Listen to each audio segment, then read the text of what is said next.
is comparing that we talked about there with these other specialized cells that are autorhythmic. Now, remember, they don't have sarcomeres, so their job is not to contract and generate any force.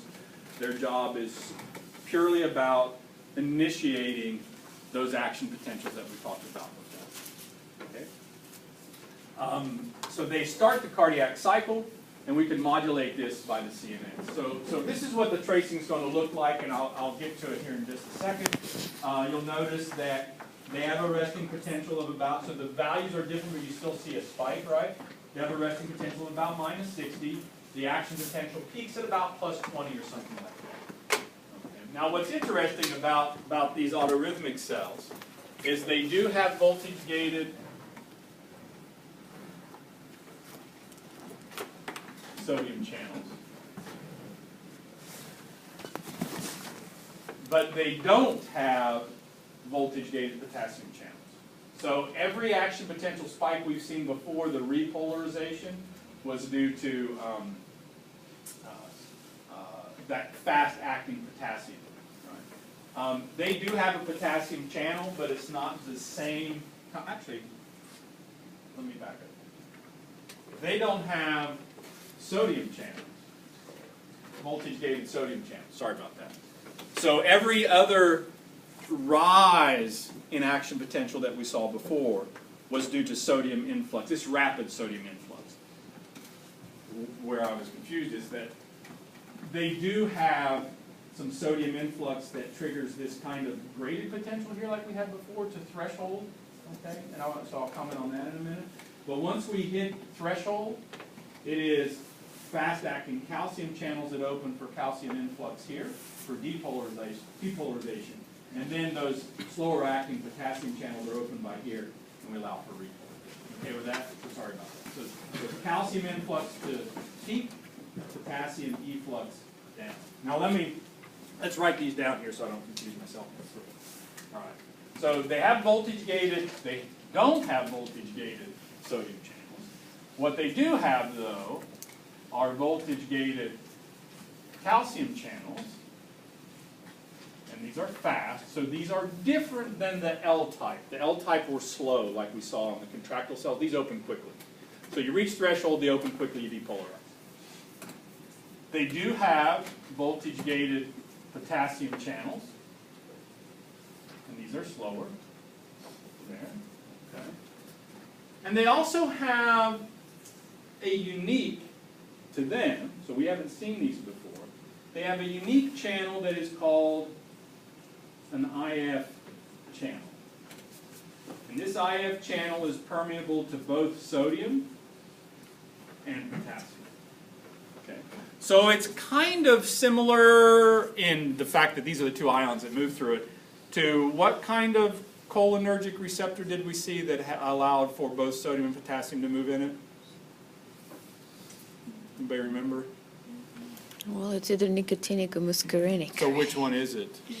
Nicotinic. Nicotinic. Yeah, so remember that nicotinic receptor, we let sodium and potassium both move, but it was more permeable to sodium than potassium, so you got depolarization. Same kind of story here. So this channel is permeable to both sodium and potassium, but sodium will move faster, if you will, than potassium. So the result of these ions moving through this channel, is it depolarization or hyperpolarization? Depolarization. Right? So these are going to trigger depolarization. Now, I can't remember exactly how the author of the textbook describes them. They go by a couple other names. I can never remember. There's something about hyper something HCN. I can never remember. But what the IF stands for, I stands for current, F stands for funny.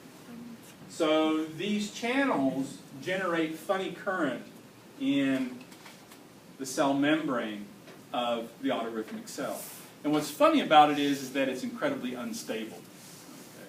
So this resting potential, if we were to look at a resting potential, the resting potential of a myocardial autorhythmic cells is about minus 60 millivolts.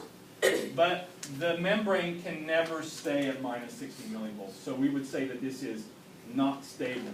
So resting potential is never, you might reach it, but you never stay there. And as soon as you reach it, you depolarize it. Okay. Now, I'm going to describe these IF channels as always open. Okay.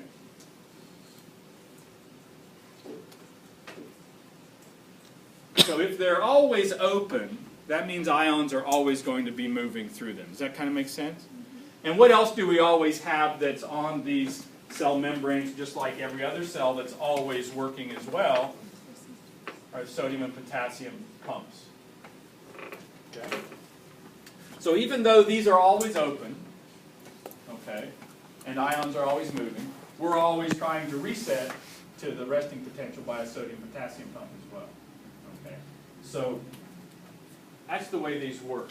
All right. So let's think about this for a second. If we are at, let's put our action potential back up here.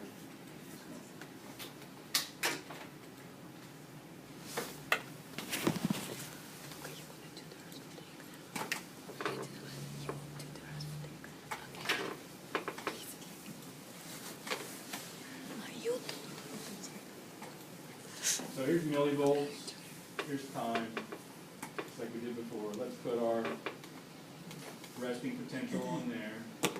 It's about minus 60 millivolts. Okay. We can put our action potential on here, and that is about plus 20 millivolts. We can put a threshold potential on here too, and that's at about minus 40. And we mentioned that resting potential is